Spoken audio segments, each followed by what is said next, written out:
It's another week, 49 to be exact. I'm Steven, and music you just heard is I'm going a different direction this week. Instead of something from Incompetech, that is the intro music to a National Film Board of Canada video called Gone Curling.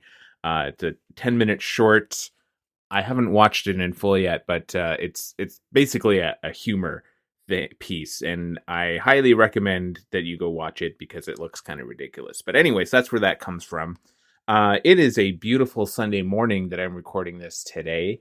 I just came in a little bit ago from shoveling, which brings my snow shovel count of the year to 2.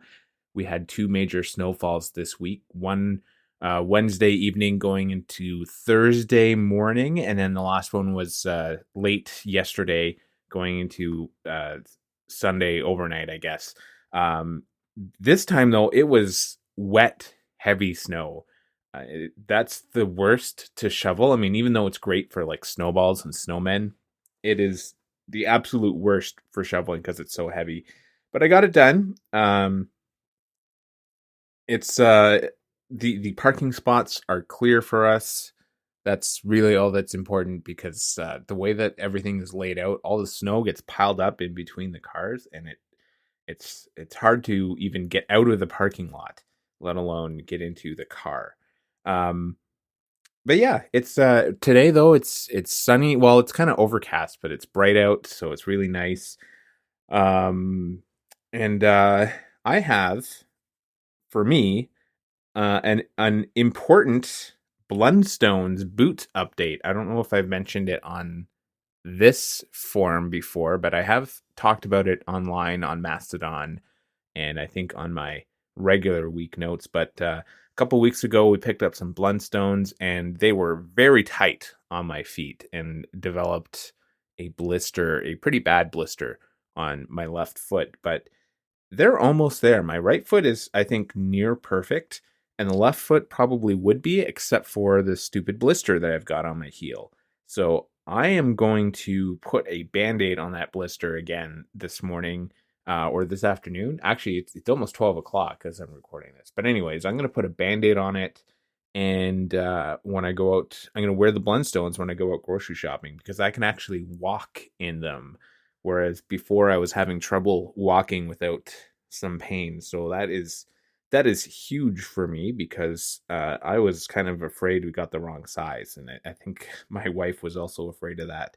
I mean, we spent there are a couple $100, almost $300 to get these things. And once you wear them outside, you can't return them. So it was a little iffy in the first couple of days.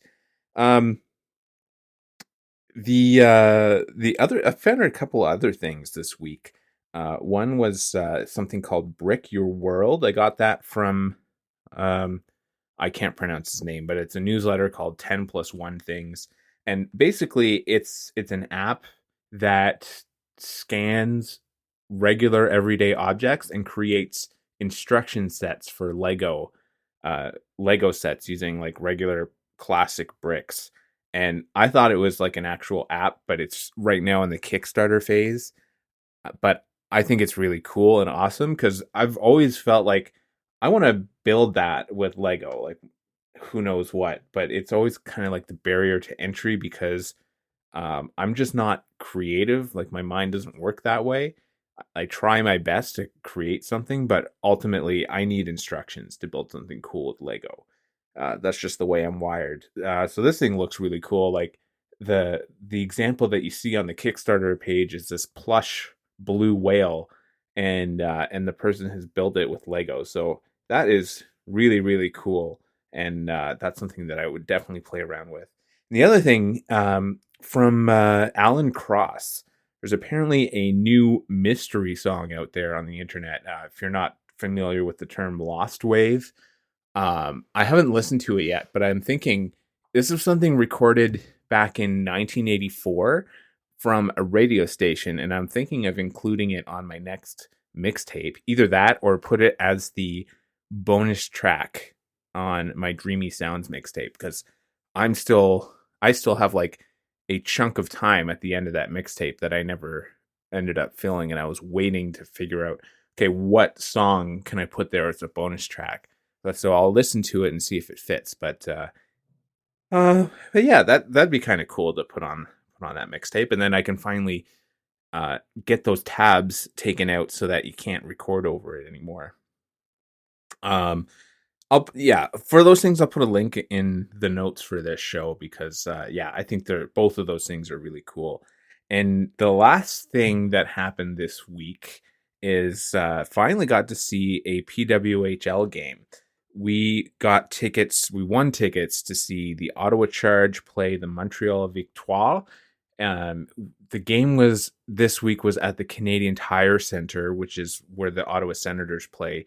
Normally, the Charge play out of TD Place, which is a much smaller arena. I think there's probably two reasons for why they played there. I think the main one was because the main tenants of TD Place, the Ottawa 67s, they also had a game that night. But I think the Charge wanted to use the Canadian Tire Center to get like a huge attendance number. Like I think there's a competition among all the teams to see who can set attendance records and stuff like that. But unfortunately, I don't think they set an attendance record for the league, but they did set an attendance record for the team. I think there was like 16,000 people there. Um, and like there's nowhere near that many seats at TD Place. But one thing that they do when they have the players come on the ice is they have people, and this was something I guess people knew about before they even said anything because people were doing this before the announcer, the arena announcer, said over the audio system. They have people turn on their phone flashlights to like wave them around, and they turn down the lights as the Ottawa players come onto the ice, and it makes for a really cool visual. I took a picture of it, and it looks really cool. Like you get the reflection of the lights on the ice. Um, yeah, I thought it was really cool. I took a few pictures, and I think I'm gonna put them on the photo blog, but I need to. I'm going to put them through a bit of edits because I like to tone down the pictures that I take with my cell phone because they take the pictures that come out of the auto mode are like really like the colors are way off, so I tend to want to tone them down a little bit, whereas like if I take pictures with my Sony camera, I don't mind putting the pictures like as they come off the camera on as just posting it online. But the Samsung camera settings, like they can be really unrealistic looking. But the because of the setting though, I think it probably wasn't too bad. But I'm still gonna go through the photos and make some edits and then put them online. So that'll be cool. The experience itself, I don't know if it's just because I'm 40 and everything is too loud, but I really thought the arena music was far too loud. Like it was, you could barely hear anybody.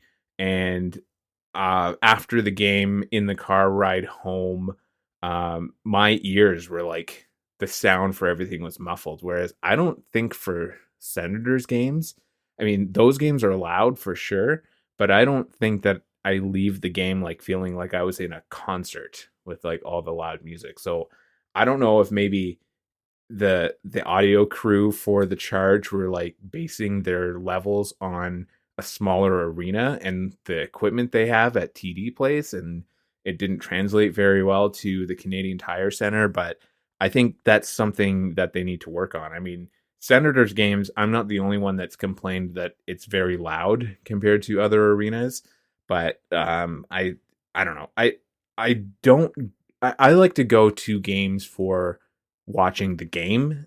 Like some of the in-game entertainment is fun to watch, but I'm not there to hang out. Like obviously I'm going there to have a good time with other people, but I'm also going there to watch a game live. Like to me that's the purpose of going to the game, right? Like I could, if I wanted to just hang out with people and talk, we could just save some money and go out to a bar or a restaurant. But I find that the experience, I don't know. They're trying to. It doesn't quite work for me what they're doing. I guess it's just like I said, it boils down to it's too loud. They're trying to do too much, but maybe the complaints will get out there eventually, and they'll make some changes. But yeah, I had a good time, even though Ottawa lost 2-1. It's unfortunate, but that's the way it goes sometimes. So far this year, we've been to one Senators game and one Charge game at the same arena, and we are 0 for 2.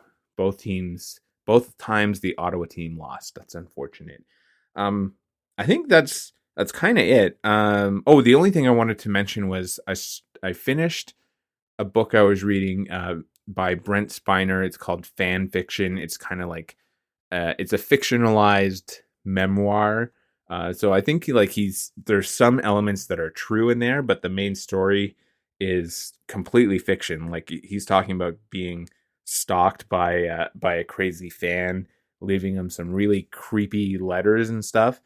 That kind of stuff didn't happen. Like I'm sure the Star Trek actors got like some crazy fan mail, but nothing like what goes on in this book. It's a fun short read. I recommend it if you want something